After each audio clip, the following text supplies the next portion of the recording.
Hey guys, welcome back to the MJ Gooner podcast right here for the post-match review. Arsenal 6 and RC Lens 0. I don't remember the last time we scored more than 5 goals in Arsenal jersey. I genuinely do not remember. Well, the last time I remember was probably the 7-0 against Slavia Prague. That was 15 years ago, I believe. I think Theo Walcott back then, the hat trick. It was a long time ago, and certainly there's a few 6-3 wins against Liverpool in the other last decade, and I genuinely don't remember the last time where we scored 6-0 past opposition team. I mean, the best we've done for the past few years was probably 5-0. That was pretty much the max, but 6-0 there was something different, and thank God this is a very enjoyable game to watch. Unfortunately, I have to miss. Well, I didn't miss the whole game, but the fact that I got home a little bit late to watch the game, so pretty much I need to force myself to cover my eyes, go into the zone, and try to watch the game without getting spoilers around. So I just have to press on the remote control and make sure that I drag the play button all the way to the start of the game and make sure that I watch the whole game from the start till the end. And yes, usually I'll be on my social media every time I was watching a game live, but you know what? This is pretty much a very good self-control tactic for me to not to look at my phone while watching the game. So I pretty much absorbed the whole 90 minutes, and honestly, I'm just kind of been taken away by such a great performance from the team. And I think certainly, having scored 5 goals in the first half was certainly enough for us to show why we improve a lot for the past few years. So looking at the starting lineup again, it's a starting lineup where I'm pretty sure I'm kind of expecting it. Right back in goal, Tomiyasu playing at right back. In the middle, we got Saliba, Gabriel, Zinchenko on the left, and in the middle we have a trio of Declan Rice, Havertz, and Odegaard. Front three, we have Martinelli, Jesus, and also Saka. I believe I saw it on Twitter saying that this is the first time where the front five started a game together, played together. I think it's played together in general, which is very good because it's something that maybe Arteta is building, is building around with that attack. Yes, we've been struggling with the attack for the past few games, and certainly defensively, we've been pretty much carried by our defensive record, but offensively, we're just not quite there. And today is also a demonstration of, in terms of the offensive ability, I think we're still capable of creating big chances, scoring a lot of goals as well. But at the same time, you got to understand how the other team play. I mean, obviously, you can see that RC Lens are, they didn't really have a pretty good, start of the season. Of course, they beat us at home or away 2-1. That was a couple months ago. It wasn't a good game in general, but you know what, the fact that they coming to the Emirates, they're in big trouble, and the fact that our offensive players are all start to get a little bit mature, start to come back from injury, then that it could be a big problem for them. But certainly for them, I mean, they just need to, I think they have 5 points so far. I think they have 5 points so far. But for us to win this game, all we have to win this game is to qualify as the first place team for the round of 16, which will be huge because at the back of my mind, I thought about, oh my God, we had a bad experience against RC Lens. Probably, they might take it up a notch against us this time. But you know what? In the end, we were the one who took it up a notch and beat them 6-0. I mean, it's a very good game overall. Certainly the best game, the most convincing game of the season. I know I've been saying this every time when we had a big score line, but I think this one is certainly out of this world. I mean, the way how we attacked, the way how we scored 4 goals in 15-20 minutes, that's pretty much set the tone of the stage, and which gives us a lot of breathing room for the rest of the game. So we did that, and PSV also, well, we qualify it. PSV is also qualified as well as a second place team, but we were playing against PSV away in the next game. And I know that game doesn't mean anything in general because if we lose, we're still qualified as a first place team. But I know how much the fans, how much Arteta wants to win the game. And I'm sure we're going to put up a pretty good, strong squad against PSV. And also part to today's game, of course, there are a bunch of stuff going on. I don't know if I've touched on that. I think first one, try to go through that part of the non-gameplay a little bit. So David Rice pretty much has agreed the deal or triggered the deal, the buy option, 27 million, which I think it might be a sensible things to do. I think Ramsdale time has come to an end. If I'm being serious. Tomiyasu might be or will be extending his contract very soon. Of course, there are rumors going around where Bayern Munich trying to sign him, but I really don't want this guy to go. I mean, if the fact that he's not being that good in this season so far, then yeah, we might listen to offer. But since Tomiyasu have been starting, replacing Zinchenko or Ben White, he has been flawless defensively. I know attackingly, he is not the best player in the squad, but defensively, you just need that type of big unit at the back. And the fact that he can play across the whole defense, left back, center back, right back, certainly a player that you really do need in the times like last year. If he wasn't injured, to be honest, I feel like it was a double whammy of injuries of Saliba and also Tomiyasu, which kind of kept Arsenal out of the title race last season. But I'm good. I'm thankful that Tomiyasu was back and playing some great football for the club as well. Ben White might be extending his contract very soon. I think this is a rumor that's been going around for the past 6-7 months right now. So we're just kind of waiting for that. And before today's game, two youngster, Eneri, is it Eneri? Weneri. I think it's Weneri. I don't think you pronounce the N. Weneri and also Lewis Miles Skelly. Is it? Lewis Miles Skelly, LSM, I don't know, Scully. Both of them, the youngsters, 16, 17-year-old, respectively, they are on the bench today. Of course, Vieira has picked up an injury, which is going to keep him out for a couple of weeks, maybe a couple of months. We don't quite know the extent of the injury.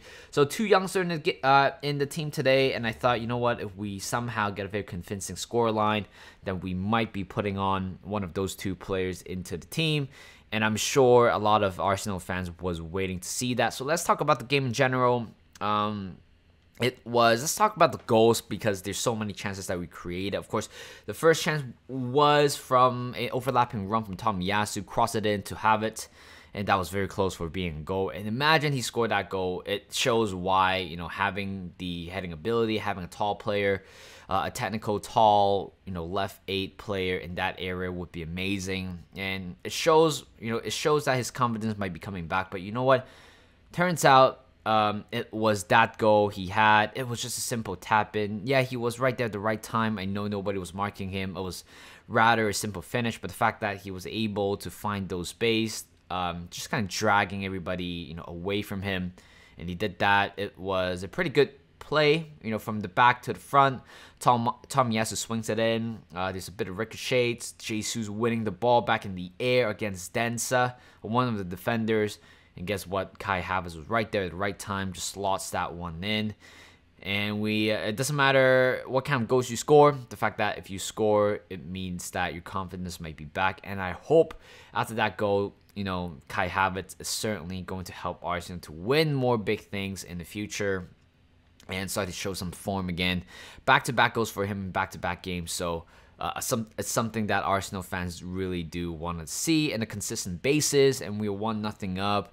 Later on, second half, it was a very simple play. The ball going to the right side. Saka just kind of dribbles in the middle.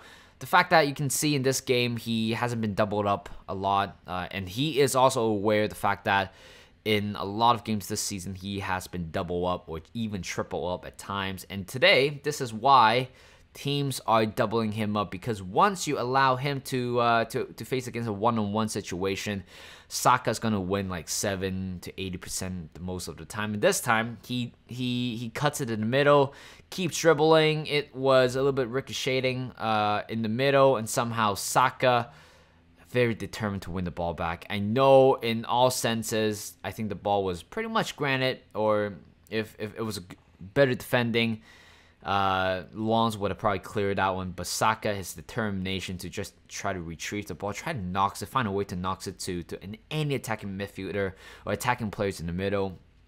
And Jesus was right there, but that little dummy, that little fake shot that he had, set down the defender, and just a very good finish as well. He didn't have a lot of power because the way how he's adjusting his footing. I think, but the fact that that first little dummy that he did, or that little fake shot that he did, was already enough to throw off the goalkeeper and also defender. But you know, that finish as well, it's as exquisite as possible.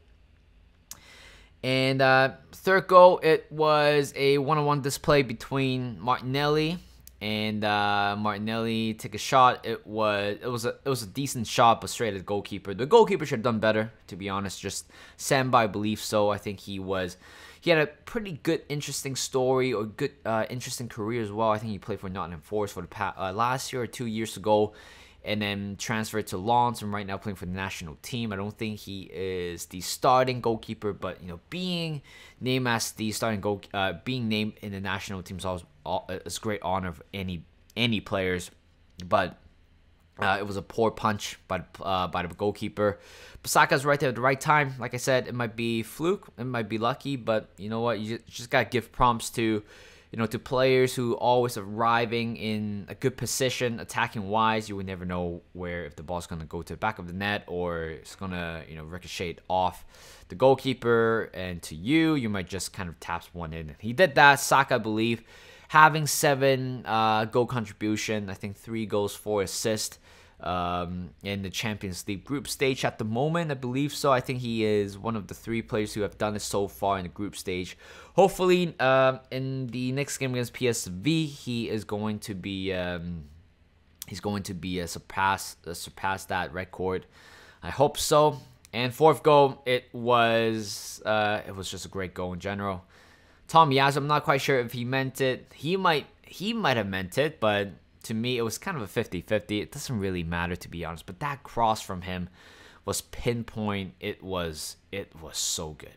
I thought it was going to Jesus for a second, but he was on an offside position. Martinelli grabs it, let him do the one-on-one, and Martinelli won that one-on-one. And like I said, if Martinelli improved that part of the game, he can be very, very lethal. It was a good finish, good individual display. And I think after that, we were a little bit shaky for 10-15 minutes, where we couldn't win the ball back. It was the ball just kind of going out of play or giving out of possession to Lens and allowing them to kind of pass around. There are a few chances where why he's such a great player. I mean, they might be taking a big fat 6-0 loss, but I think Waihi on the other team was sensational. I think he spun around Saliba at least twice, or took him on twice. Even though didn't really do any damage in the end, but it shows, you know, a player like him, an underrated player like him, can also do such a damage to one of the best defenders so far in the world. Why he got a tight shot. I don't know if Riot touched that, but that was the first one. I think there's a guy called Medina or something like that. Took a shot in the middle after giving away the possession in the middle. Medina just kind of took a shot, hit the post. Thank God it didn't. Well, thank God they didn't. They did come at us after that. But the fifth goal, it was pretty much the last chance of the game. It was a cross whipping in, but Gabriel heads one away, who has been very impressive so far this season. I thought he was going to go at one point. I think he might have some talks with the Saudi Arabia team. That's why he was dropped. I'm not quite sure which one it is. But Saka was holding the ball. Look at Tom Yasu. The way how he stride, the way how he run. Meets the ball, crosses it in the middle. Just think a ball in the middle. And Martin Odegaard, good finish right there. From the angle, from the camera angle at the back of the net. It shows how good of a finish it is. 5-0. That was pretty much Tomiyasu man of the match. For me, man of the match. Second one has to be Kai Havertz, which I thought this is the best game for Kai Havertz so far. I'm sure something has clicked for him, but we just need him to continue going forward. Halftime, pretty much there's nothing to talk about in halftime. Didn't happen a lot. 2 changes. Tomiyasu coming off. Zinchenko coming off. Kivior, Ben White coming on as well. I think you just gotta love this type of competition. I believe, by the way, we're the first ever English team to score 5 goals in the first half. So, in a great record that we broke, which is good. Keep the momentum going. So, what else? What happened?